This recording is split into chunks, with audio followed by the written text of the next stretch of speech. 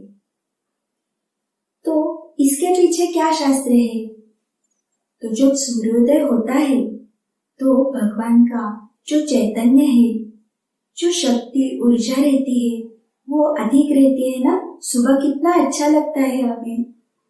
तो जब हम सुबह आरती करते हैं तो उसके कारण हम भगवान के चैतन्य का स्वागत करते हैं और उसके कारण हमें पूरे दिन भगवान का चैतन्य, उनका स्मरण रहता है और पूरे दिन तक हमें आरती का ऐसे लाभ होता रहता है। और फिर सायंकाल में क्या होता है? तो जैसे दिन ढलता है, अंधेरा बढ़ने लगता है, तो फिर वातावरण में रजतम ये बढ़ते हैं। तो इसका हमें कोई भी दुष्परिणाम न हो, इसीलिए हम सायंकाल में भी आरती कर सकते हैं। तो ध्यान में आया ना? तो इसलिए हमें दोनों समय यानी सुबह और शाम आरती करनी चाहिए। अब आरती हमें कैसे बोलनी चाहिए ये भी जान के लेते हैं, क्योंकि हम बहुत बार देखते हैं कि जहाँ पे सार्वजनिक कोई स्थल रहता है तो वहां पे एकदम बड़े बड़े आवाज में जोर जोर से वाद्य बजा के ये आरती की जाती है। परंतु हमने जैसा आरती का अर्थ देखा, आर्तता से की जाती है वो आरती है। इसलिए आरती में सबसे महत्वपूर्ण होता है वो है भाव। हम जितने भाव से भगवान की ये आरती करेंगे तो हमें भगवान साक्षात हमारे सामने खड़े हैं और हम उनकी आरती कर रहे हैं ऐसा लग सकता है, और जिसके कारण हमें शीघ्र से शीघ्र भगवान की कृपा संपादन हो सकती है। इसलिए हम जब आरती बोलेंगे तब एक लय में, मधुर स्वर में और भावपूर्ण हम गाएंगे। उसमें आर्तता भी होनी आवश्यक है, और ऐसी आरती जब हम कहेंगे तब वही आरती ईश्वर तक, भगवान तक पहुंचती है। आप ये प्रयास करके भी देखना। अब जब आप घर पे आरती बोलेंगे तो आज हम जो भी सूत्र देखेंगे ना, उसके अनुसार प्रयास करके देखना, तो आपको आरती करने पर भी आनंद मिल सकता है। हम जब कोई भी गीत गाते हैं तो उसमें शब्दों के उच्चारण का भी उतना ही महत्व रहता है। तो आरती के बारे में भी वैसे ही है, क्योंकि ये आरतियां संतों द्वारा रची गई है। तो उसमें जो शब्द है, उनके जो उच्चार है, तो वो वैसे ही हम अगर करें तो उसका हमें अधिक लाभ होता है और उससे हमारा मन शांत हो सकता है। और आरती में जो सहजता आनी चाहिए वो हमें रखनी चाहिए, तो उससे हमें आरती कहने पर भी आनंद मिल सकता है। अब अंत का और सबसे महत्वपूर्ण सूत्र ये है कि हमें आरती का अर्थ समझकर आरती गानी चाहिए। जैसे हम बार बार कह रहे हैं कि ये आरतियां संतों द्वारा या फिर उनके जो परम भक्त है उनके द्वारा रची गई है, इसलिए कभी कभी आरती का अर्थ क्या है ये समझने में कठिनाइयां आती है। परंतु फिर भी हम ये अर्थ क्या है ये बड़े लोगों को पूछेंगे और फिर वो अर्थ ध्यान में लाकर फिर हम जब आरती कहेंगे तो उससे हमारा आनंद और अधिक बढ़ सकता है। इससे देवता के प्रति शीघ्र भाव निर्माण होगा और ईश्वर के चैतन्य का भी हमें लाभ हो सकता है। तो सभी के ध्यान में आया ना? तो आज हमने जो भी सूत्र देखे उसके अनुसार आप आरती करने का अवश्य प्रयास करना। आरती का महत्व आज हमने देखा कि आरती करने पर भगवान किसी न किसी रूप में हमें दर्शन भी दे सकते हैं। आर्तता से आरती करने से भगवान स्वयं हमारे सामने आए हैं और हम उनकी आरती कर रहे हैं, ऐसा भाव भी हमारे मन में उत्पन्न हो सकता है। इसलिए आप जब भी आरती करोगे तो मधुर स्वर में, एक लय में, भावपूर्ण आर्तता से, तड़प से ऐसे आरती करोगे। आप सोचकर देखो ना कि भगवान स्वयं प्रत्यक्ष रूप में आपके सामने आए हैं और उनकी आरती आप कर रहे हो। तो यही विचार हमें मन में प्रतिदिन रखना है और उसी भाव से आरती करनी है। ठीक है ना? तो सभी बच्चे ऐसे प्रयास करेंगे ना? बाल मित्रों, हमने आपको सनातन प्रभात पढ़ने के लिए कहा था। आप में से बहुत से बच्चों ने सनातन प्रभात वो पढ़ रहे हैं ऐसे चैट बॉक्स में लिखकर भी भेजा है। सनातन प्रभात का ऐप भी उपलब्ध है। ये ऐप आप गूगल प्ले स्टोर से डाउनलोड कर सकते हो और बहुत से बच्चों ने ये भी कृति की है। तो अब आप और क्या कर सकते हो? तो सनातन प्रभात ये केवल समाचार देने तक सीमित नहीं है। तो सनातन प्रभात से समाज को राष्ट्र और धर्म के बारे में उचित दिशा मिलती है। सनातन प्रभात में धर्म का महत्व क्या है, धर्म के अनुसार आचरण करना यानी क्या करना चाहिए, ये सभी बातें छपकर आती है। इसके साथ ही संतों के विचार और साधक जब साधना करते हैं तो उन्हें कौन सी अनुभूतियां आती है ये भी आता है। हमारे धर्म पर, राष्ट्र पर जो आघात होते हैं उसकी भी जो सत्य जानकारी है तो वो सनातन प्रभात में ही आती है। इसलिए हमें निरंतर सनातन प्रभात पढ़ना चाहिए। तो अब आप क्या कर सकते हो? तो सनातन प्रभात पढ़ते समय आपको जो बात अच्छी लगे, संतों के विचार या कुछ तो अच्छी धर्माचरण की कृति है तो वो आप लिखकर रख सकते हैं। और आपके जो अन्य मित्र हैं, घर के अन्य सदस्य हैं, उन्हें आप ये बता सकते हैं। इसके कारण आपकी बहुत ही अच्छे से समष्टि सेवा हो सकती है।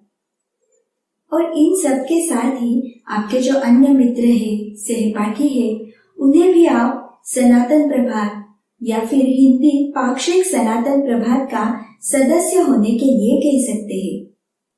क्योंकि हमने अब निश्चय किया है ना कि हम पढ़ाई के साथ साथ अब साधना सेवा भी करेंगे। उसके कारण हमें ईश्वर का आशीर्वाद मिलेगा और हमारी पढ़ाई भी अच्छे से हो सकती है। तो सभी ऐसे ही ये समष्टि सेवा की कृति करने का अवश्य प्रयास करना। चलो फिर अब बाल संस्कार वर्ग में आगे के सत्र की ओर जाते हैं। अब हम स्तोत्र सुनने वाले हैं। जिन बच्चों के पास स्तोत्र की पुस्तिका है वो पास में लेकर बैठे और उसे देखकर ये स्तोत्र कह सकते हैं। सभी बच्चे अपने हाथ जोड़कर एकदम स्थिरता से बैठेंगे और ये स्तोत्र कहेंगे। चलिए अब हम स्तोत्र आरंभ करते हैं।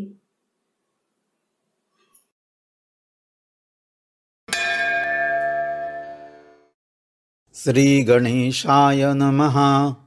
नारद उवाच प्रणम्य शिरसा देवं गौरीपुत्रं विनायकं भक्तावासं स्मरे नित्यम् आयुः कामार्थसिद्धये।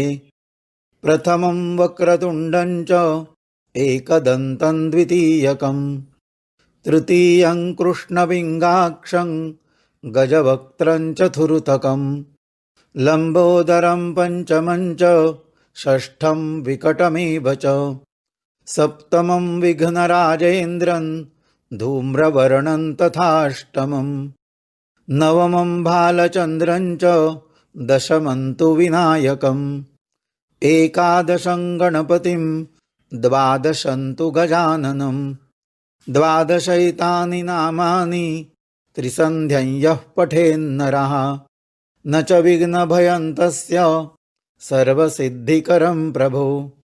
विद्यार्थी लभते विद्यां धनार्थी लभते धनं पुत्रार्थी लभते पुत्रान् मोक्षार्थी लभते गतिम्। जपेत् गणपतिस्तोत्रं षड्भिर्मासैः फलं लभेत संवत्सरेण सिद्धिं च लभते नात्र संशयः। अष्टभ्यो ब्राह्मणेभ्यश्च लिखित्वा यः समर्पयेत् तस्य विद्या भवेत् सर्वा गणेशस्य प्रसादतः। इति श्री नारद पुराणे संकष्टनाशन गणेशस्तोत्रं संपूर्णम्।